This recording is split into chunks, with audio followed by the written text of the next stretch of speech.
జై శ్రీమన్నారాయణ. ఓం అస్మద్గురుభ్యో నమః.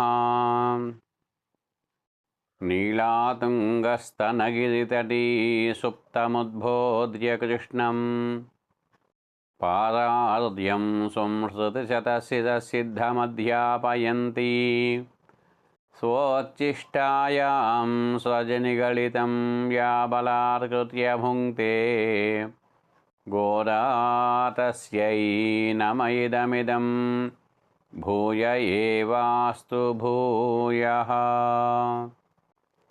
కృష్ణో రక్షతు నో జగత్రయగురుః కృష్ణం నమస్యామ్యహం. కృష్ణేనామరశత్రవో వినిహతాః కృష్ణాయ తస్మై నమః. కృష్ణాదేవ సముత్థితం జగదిదం కృష్ణస్య దాసోऽస్మ్యహం. కృష్ణే తిష్టతి విశ్వమేతదఖిలం హే కృష్ణ సంరక్ష మాం. కాశ్యపాన్వయ సంజాతం నారాయణపదాశ్రితం శ్రీమన్నారాయణం వందే యతీశ్వరశ్రియాజుషం. యస్య పాదనఖద్యోతిః అజ్ఞానధ్వాంతనాశనం తస్మై శ్రీగురుదేవాయ నతిరస్తు ఆత్మబంధవే. ఓం అస్మద్గురుభ్యో నమః. జై శ్రీమన్నారాయణ. ధనుర్మాస వ్రత మహోత్సవంలో ఇవాళ 4వ రోజులో మనం ప్రవేశించాం. గోదాదేవి అనుగ్రహించినటువంటి తిరుప్పావై దివ్య ప్రబంధంలో 30 పాసురాలు ఉన్నటువంటి ఈ ప్రబంధంలో ఇవాళ 4వ పాసురాన్ని మనం అనుసంధానం చేసుకుంటున్నాం. ఒక్కసారి ఆ పాసురాన్ని చదువుకొని దాని అర్థ తాత్పర్యాలు గ్రహించే ప్రయత్నం చేద్దాం. ఓం అస్మద్గురుభ్యో నమః. ஆழிமலை கண்ணா ஒன்று நீ கதை கதவேல் ஆழியில் புக்கு முகந்து கொடுவார்த்தேரி ஊழி முதல்வன் உருவம்போல் மெய் கருத்து ஆடியந்தோளுடை பர்பநாபன் கையில் ஆழி போல் மின்னி வரம்புரி போல் நின்னதிருந்து தாராதே சாங்க முறைத்த சதமழை போல் வாழ உலகினில் பெய்திடாய் நாங்களும் மார்கழி நீராட மகிழ்ந்தேலோரெம்பாவாய். ఆండాళ్ దివ్య తిరువడిగలే శరణం. ఇది 4వ పాసురం. ఒక్కొక్క పదానికి అర్థాన్ని తెలుసుకుందాము. ఆళి మలై కన్నా అంటే ఓ వర్ష నిర్వాహకుడా, ఓ వానదేవా అని పిలుస్తోంది. ఏం చేయాలట? ఒన్రు నీ కైకరవేల్, ఏమాత్రము కూడా నీ చేతిని దాచుకోకుండా ఉండు. ఆడియుల్ పుక్కు, నడి సముద్రములోకి ప్రవేశించి, ముగందుకొడు నీటిని అంతటినీ కూడా పీల్చి, ఆర్తేరి గర్జించి ఆకాశము పైదాకా వెళ్ళి, ఊరి ముదల్వన్ ఉరువంబోల్ మెయ్ కరుత్, సకల పదార్థాలను నడిపించేవాని రూపంలాగా నీవు కూడా నల్లని శరీరాన్ని ధరించి, పాడియంతోళుడై విశాలమైన అందమైనటువంటి భుజములు కలిగిన పద్మనాభన్ కయ్యిల్, పద్మనాభస్వామి యొక్క చేతిలో ఉన్నటువంటి ఆడిపోల్ మిన్ని చక్రములాగా ప్రకాశించు. వలంబురిపోల్ నిన్నదరిందు, వలంబురిపోల్ అంటే శంఖములాగా నిన్నదరిందు నిలచి గర్జించు. తాడాదే శాంగ ముదైత శరమழைపోల్ ఆగకుండా ధనస్సు నుంచి వచ్చేటువంటి బాణాల్లాగా నీవు వర్షించు. వాడ ఉలగినిల్, లోకములోని వారంతా కూడా సుఖించేలాగా పెయిదిడాయి అట్లా వర్షించు. నాంగళం మార్గడి నీరాడమగిడెందు, మేము కూడా మార్గశిర మాస స్నానాన్ని చేసేలాగా అనుగ్రహించు అని పర్జన్యునికి గోదాదేవి ఎట్లా వర్షించాలో తెలియజేస్తోంది ఇవాళ పాఠశాలలో. ముందు 3 పాఠశాలను మనం ఒకసారి చూసుకుంటే గనక, మొదటి పాఠశాలలో ఈ వ్రతం చేయటానికి యోగ్యత ఏమిటో తెలియజేసింది. నీరాడ పోరువీర్ పోరుమినో అని అంటూ, స్నానం చేయాలి అనే కోరిక ఉన్న వాళ్ళంతా ఈ వ్రతంలోకి రావచ్చు అని తెలియజేసింది. రెండవ పాఠశాలలో ఈ వ్రత నియమాలు తెలియజేసింది. కొన్ని చేయవలసిన పనులను, కొన్ని చేయకూడని పనులను చూపించింది. మూడవ పాఠశాలలో అలా ఈ వ్రతాన్ని చేసినట్లయితే కలిగేటువంటి ఫలం ఎలా ఉంటుందో తెలియజేసింది. పాడి సమృద్ధిగా ఉంటుంది, పంటలు సమృద్ధిగా ఉంటాయి, ఈతి బాధలు లేకుండా ఉంటాయి, తరగనటువంటి ఐశ్వర్యము, నశించినటువంటి ఐశ్వర్యం కలిగి ఉంటాము అని తెలియజేసి, ఇవాళ వ్రతం ప్రారంభం చేయగానే వీరికి కావలసింది వర్షం కనుక, ఆ వర్షాధిదేవతైనటువంటి పర్జన్యుడు వీరి దగ్గరికి వచ్చి, ఏవైనా మీకు సేవ చేయాలంటే చెప్పండి అని అడిగాట. అంటే ఎవరైనా లోక కళ్యాణం కోసంగా ఏదైనా ఒక పనిని మనం ప్రారంభం చేస్తే, ఆ లోక కళ్యాణం కోసం చేసేటువంటి పనులకు దేవతలు కూడా వచ్చి సహకారం చేస్తారట. ఎందుకు అంటే భగవంతుని దగ్గర వాళ్ళు మంచి పేరు రావటం కోసం. భగవంతుని భక్తులకు సేవ చేయడానికి ముందుగా ఉంటారు దేవతలంతా కూడా. అలాగా గోదాదేవి లోక కళ్యాణం కోసంగా చేసేటువంటి వ్రతం కనుక, ఇది స్నాన వ్రతం కనుక, వీరికి నీరు లేదు కనుక, ఆ నీటిని ఇవ్వటం కోసంగా పర్జన్యుడు వచ్చాడు. మీకు కావలసిన నీరు కనుక ఆ నీటిని నేను అందిస్తాను అన్నట్ట. అలా వచ్చినటువంటి ఆ పర్జన్యుడికి ఎలా వర్షించాలో ఈ పాసురంలో మనకు చెబుతోంది. ముందు అతను సంబోధన చేస్తూ ఆడి మరై కన్నా అని పిలిచింది. ఓ వర్ష నిర్వాహకుడా. కన్నా అంటే సాధారణంగా మనం కృష్ణ అని పిలుస్తుంటాం, కృష్ణుని కన్నా అని పిలుస్తాం, కన్నయ్య కన్నయ్య అని పిలుస్తుంటాం.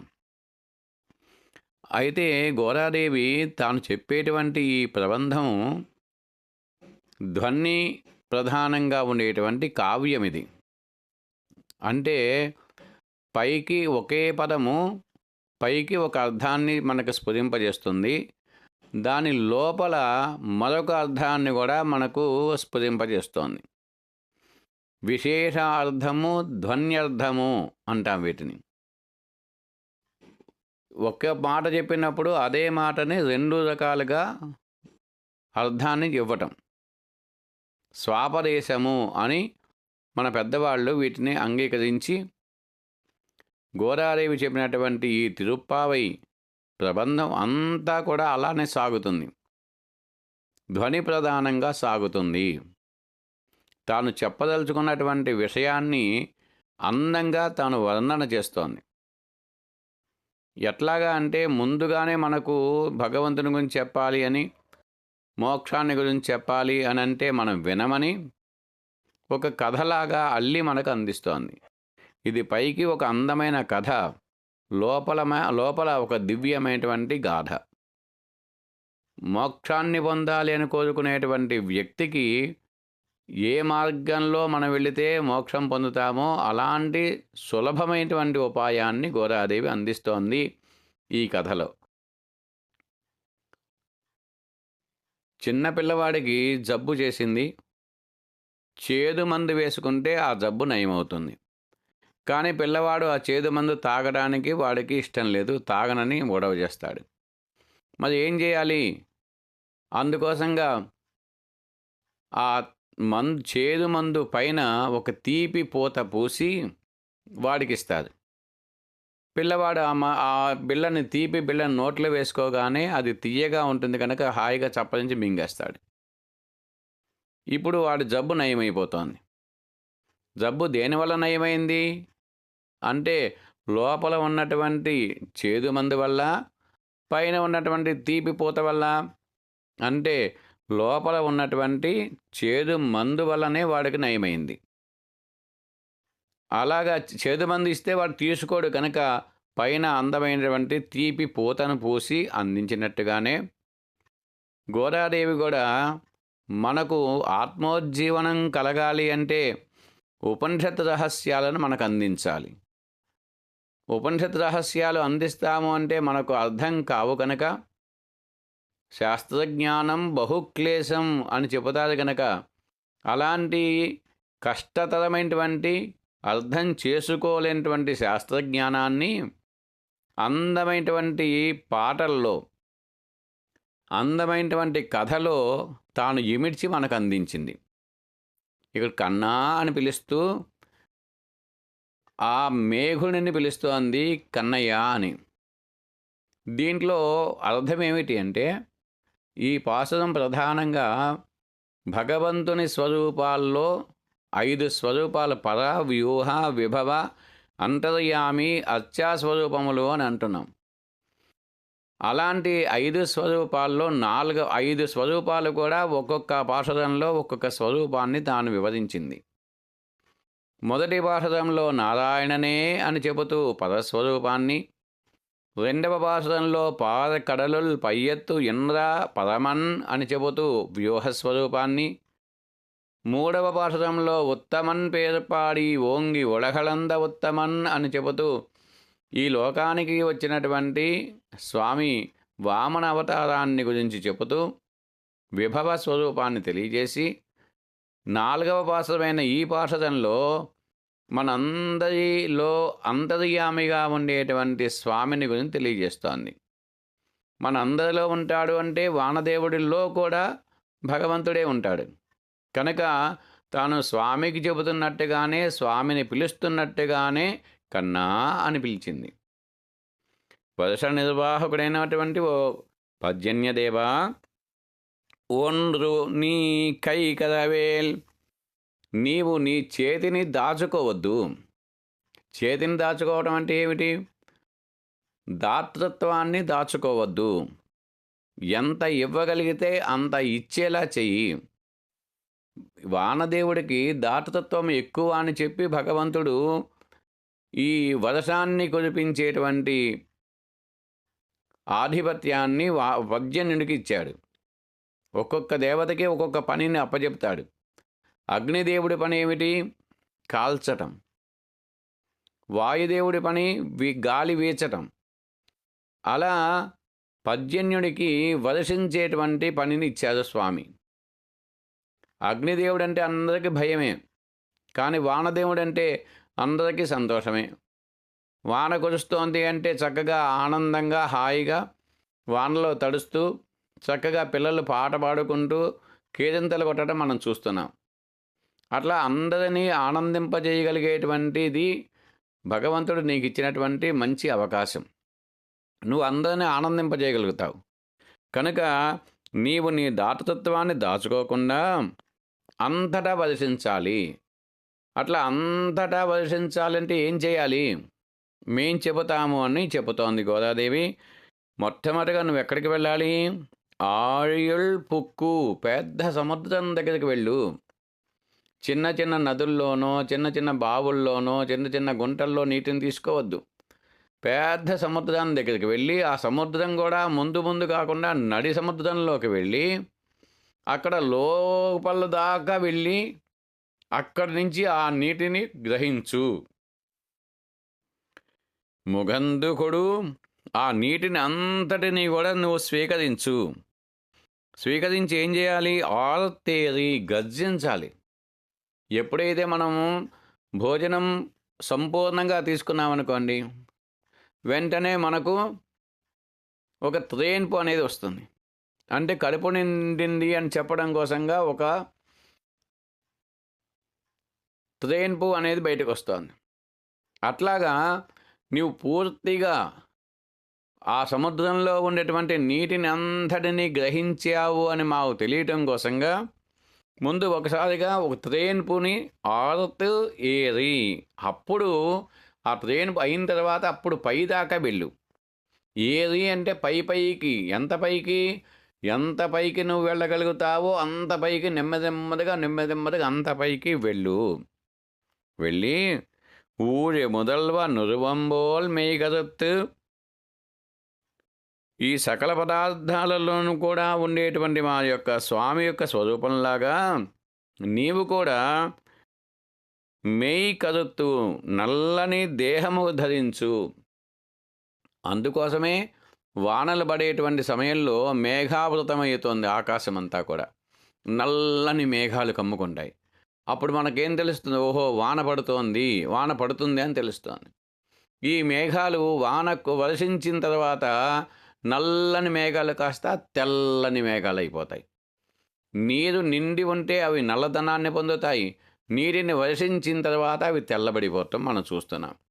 అట్లాగా పూర్తిగా నీటిని తనలో నింపుకున్నటువంటి మేఘము నల్లని స్వామి దేహం లాంటి దేహంలా నువ్వు ధరించు అని చెప్పింది గోదాదేవి.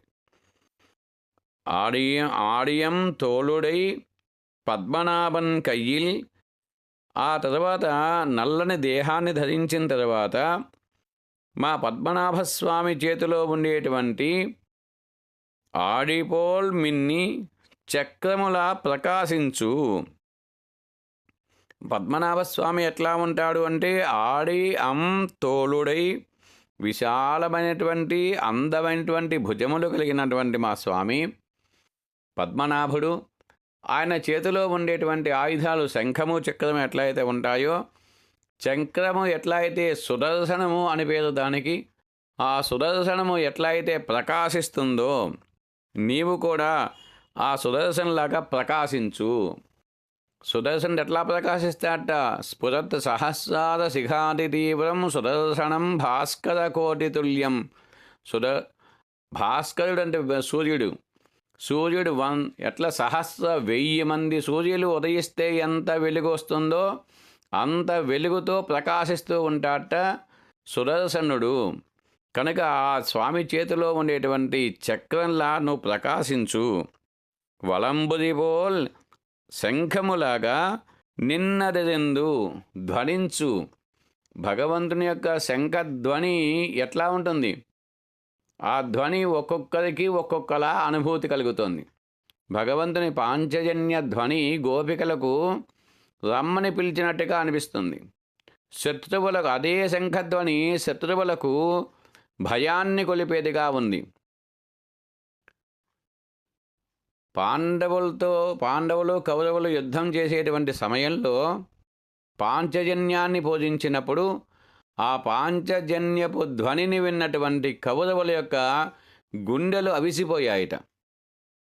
ఇదే పాంచజన్యం పూజించినప్పుడు గోపికలకు ఆస్వాదించేస్తూ తమను పిలిచినట్టుగా అనిపించేదిట. గోవులను కాచేటప్పుడు అరణ్యంలో ఇదే శంఖాన్ని పూజిస్తే ఆవులన్నీ పరుగున వచ్చేవిట. అట్లాగా మా స్వామి చేతిలో ఉండేటువంటి శంఖం ఎట్లా అయితే ధ్వనిస్తుందో, ఓ మేఘమా నీవు కూడా అట్లా ధ్వనించు. ఇక మా స్వామి చేతిలో మరొక ఆయుధం ఉంది, అది ధనస్సు. ఆ ధనస్సు నుంచి వచ్చేటువంటి బాణాల్లాగా నీవు వర్షించు. తారాదే శారంగం మురైత్తు శరమరైపోల్. ఆగకుండా ఎట్లయితే మా స్వామి చేతిలో నుంచి బాణాలు వస్తాయో అట్లా నీవు కూడా బాణాల్లా వర్షించు. అయితే ధనస్సు నుంచి వచ్చేటువంటి బాణములు ఎవరికైనా హాని కలగజేస్తాయి, ఎవరినైనా కష్టపెడతాయి. కానీ నీవు వర్షించేటువంటి వాన చినుకులు మా అందరిపైన పడి మమ్మల్ని అందరినీ కూడా ఆనందింపచెయ్యి, మాకందరికీ కూడా ఆనందాన్ని కలిగేలా చెయ్యి. వాడ ఉలగినిల్, ఈ లోకంలో ఉన్నటువంటి వాళ్ళంతా కూడా పెయిదిడాయి ఆనందపడేలాగా నువ్వు వర్షించు. నాంగళం మార్గడి నీరాడ మగిరిందు. మేమంతా కూడా ఈ మార్గశిర స్నానాన్ని ఆచరించి మగిడిందు సంతోషం పొందుతాము అని చెబుతోంది గోదాదేవి. అట్లా తమ దగ్గరకు వచ్చినటువంటి పర్జన్యుడికి ఎట్లా ఉపదేశించాలో ఈ పాసురంలో మనకు తెలియజేసింది. ఇక వ్రతానికి ప్రారంభంకో వీళ్ళు వెళ్తూ ఉంటే ఆ గోపిక ఉన్నటువంటి గోపికలలో కొంతమందికి సందేహం కలిగింది. మనం పరమాత్మ దగ్గరికి వెళ్తున్నాము, పరమాత్మను చేరుకోగలమా? ఎందుకు చేరుకోలేము అంటే, శ్రేయాంసి బహువిఘ్నాని, ఒక మంచి పని చేయాలి అంటే ఎన్నో విఘ్నాలు వస్తాయి కదా, మరి ఏ విఘ్నాలు లేకుండా మనం పరమాత్మ దగ్గరికి వెళ్ళగలమా అని ఒక గోపిక అడిగింది. వెంటనే మరొక గోపిక లేచి, నిజమే, అవునవును, పరమాత్మ దగ్గరికి వెళ్ళటం సాధ్యం కానే కాదు. మనం ఎందుకు సాధ్యం కాదు అంటే, మనం పాపాలు చేసుకొని ఉన్నాము, ఎన్నో పుణ్యాలు పాపాలు చేసుకొని ఉన్నాము. ఈ పుణ్యపాపాలు అన్నీ పోతే తప్ప భగవంతుని దర్శనం కాదు, కనుక మనం చేరుకోలేము అని మరొక గోపిక చెబుతుంది. అట్లాగా ఆ ఉన్నటువంటి గోపికలలో చాలామందికి కావ్యాలు తెలుసు, చాలామంది పండుల దగ్గర ప్రవచనాలు విని ఉన్నటువంటి వాళ్ళు కనుక ఉపనిషత్తు రహస్యాలు కూడా వాళ్ళకి తెలుసు. కనుక మన పాప క్షయం కాకుండా పరమాత్మ దర్శనం కాదు అనేటువంటి ఆలోచన వాళ్ళకు వచ్చింది. ఎట్లా మనం చేయాలి, ఎట్లా ఆయన దగ్గరికి వెళ్ళాలి అని వీళ్లకు కలకలం ప్రారంభం అయింది. అప్పుడు గోదాదేవి లేచి,